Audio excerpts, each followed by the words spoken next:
Thank you for tuning in to Relationship Entertainment TV. I'm your host, Felicia Dortch, with the news you can use and the ish you don't want to miss. Happy Tuesday, everyone. I know for some of us here down south, we're getting ready to be on spring break, and I am ready because, as I told you before, I am not only a nurse, a model, an author, a screenwriter, an actress.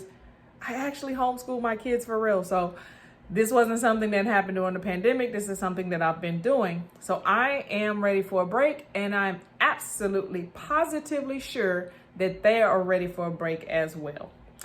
Don't have very much planned, but we're going to try to still continue to do it COVID style, even though, as I reported on the 10th, they're going to do away with our mask mandates. But this family will still be wearing our mask and still social distancing. So moving on, as I promised each time that I come on here, I'm going to give you a first that happened today. So for today, March 9th, 1961, in Black history, Clifton Wharton is sworn in as ambassador to Norway. Clifton Wharton was the first Black person to earn a PhD in economics from the University of Chicago, and as well as the first Black president of Michigan State, a predominantly white university.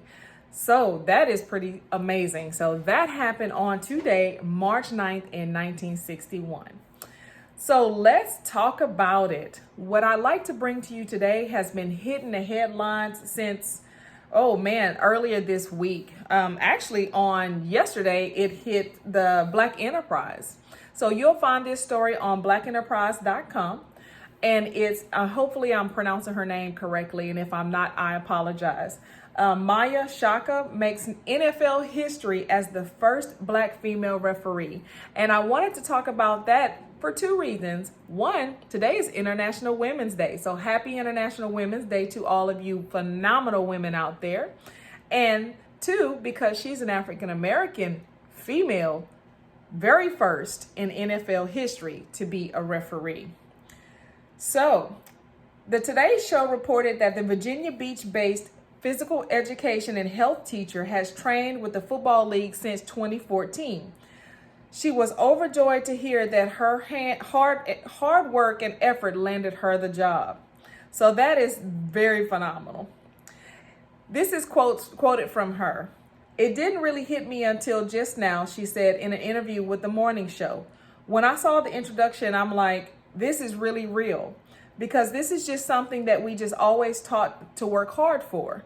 Sometimes we just don't take time to stop and smell our own roses." The humble beauty called her new gig an honor. She expressed that the key to being a great referee was having patience, listening, and being confident to make the call. Now, this is something I'd like to put out there to all the young ladies, on up to, us grown folks, is when you have a dream about something, you have to stay steadfast in that dream and believe that you can do it. Now, all of us grew up watching football, whether you like football or not, whether you watched it every Sunday or not, or maybe you watched it with your father, or maybe you love it and you're a diehard fan, but it's male dominated. The people, usually the sports broadcasters are male. Of course, the players are male. The only females you see out there is the cheerleaders. I don't believe there's any female coaches, and definitely never saw a female referee, because they feel like we don't know sports the way they do. And some women actually love sports to the point where they can speak on sports better than most males can. I'm actually part of another show called Ladies in the Locker Room, and that is all we talk about is sports. And we get deep into sports. And I'm going to be honest, a lot of things I have to look up because I'm a huge baseball fan. Not so much football. Well, I am with football to a certain extent, but I don't know it to the extent of some of these ladies. So I do my research, to fulfill my role in Ladies in the Locker Room. She expressed that the key to you're going to make mistakes. And it is not necessarily how many mistakes you make, but it's how you recover. So that's another thing. We get into these male dominated fields and we put so much pressure on ourselves to think we have to top perform because they're already gonna say, oh, you're a female, you don't know what you're talking about. Great story, because I love to use real life situations. So as I just stated, I absolutely love baseball and softball. I played forever, loved the game. So my daughter decided she wanted to play baseball, and at her age, they did a co-ed team. It's around that 6 or 7 age where they, maybe younger than that, then they start splitting them up to a girl team and a boy team. So I had these boys on my team, and all the other dads were fine. They were cool because, most of them just dropping their kids off and don't really care for real. Well, you always got to have that one. So I'd been playing softball since I was probably 5 or 6 years old. Had plenty of scholarships to play, loved the game, studied the game. So we were at practice and I'm coaching the kids and we're having a good time because I incorporate play, because with that age, they're not going to be as structured. They're not going to listen. You're not going to have their attention span very long. But the way I did my methods, they were able to catch on and, do well. So I noticed this one little boy, every time I tell him to do something, he'd turn around, look at his dad, and I saw the little head movements, that he was making towards sorry guys, my grandbaby decided to pop into my video.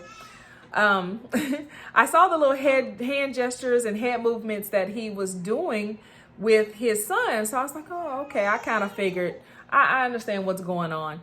So of course we get to game day and I put the little boy in a lineup, he's getting ready to bat. And I go and I tell him what to do, and he turns and he look at his dad, and his dad motions and does these little hand gestures, and he strike out. So he gets up the bat again, same thing. Gets up the bat again, same thing. So by this time he's extremely frustrated, and I went and talked to the dad. I was like, it's kind of hard for me to try to coach him. And before I could finish, no offense, ma'am, but I think I know baseball better than any woman can. I said, oh, okay. I left it alone. Came around again. It was his little boy's turn to bat. So me and the little dude walk up to the mound, and I'm kind of talking to him, and it's okay. You're going to get it this time. And I'm going to tell you something that I did that was definitely not wrong, but had a beautiful outcome. I whispered down to the little boy. I said, I'm going to talk to you. I'm going to tell you something that I would never tell a child to do. I said, but if you listen to me, I guarantee you will hit that ball.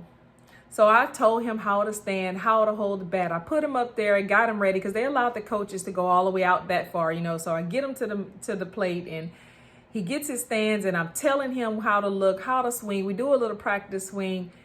And I said, still make sure you turn around and look at your dad. So he turns around and he look at his dad. His dad tells him everything, does this little head gesture and hand signals, and, he shook his head. But he goes up there and do exactly what I tell him to do. And it surprised him. He hit the ball, and he hit the ball pretty far. And the funny thing is he turns around to me, instead of dropping the bat and run, he drops the bat and said, Miss Felicia, I did it. And I'm like, run. So he runs to the plate. Well, needless to say, Dad was not happy. So after the game, he asked me, what did I tell him? I was honest. I told him exactly what I said. And I told him, I said, I understand that I am not a man, but I've been playing this sport since I was 5. I said, and I love the game. If you'll give me a chance, I can teach him along with you. So I didn't want to remove what he was doing, but I was letting him know that I was of value.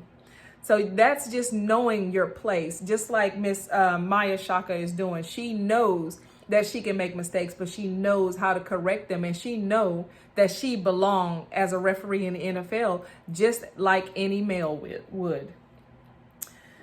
The ardent football fan previously refereed college football games and worked on the sidelines as XFL games, so she got her background and her history in it to prove that she's able to do this. If you have a passion for something or you have the drive for something, don't let it hold you back. Just because you think that something may give you some type of limitation, she says. Work hard and always, always, always follow your dream. Shaka is also the second woman in NFL history to become a referee. the first lady is not African American. So that's why this story is so great to me, because of two reasons. One, she is a female. Two, she is an African American female. We are starting to tap into areas that are not known for women and not known for African American. So this is absolutely amazing to go along with our first vice president that's a female, that's an African American female.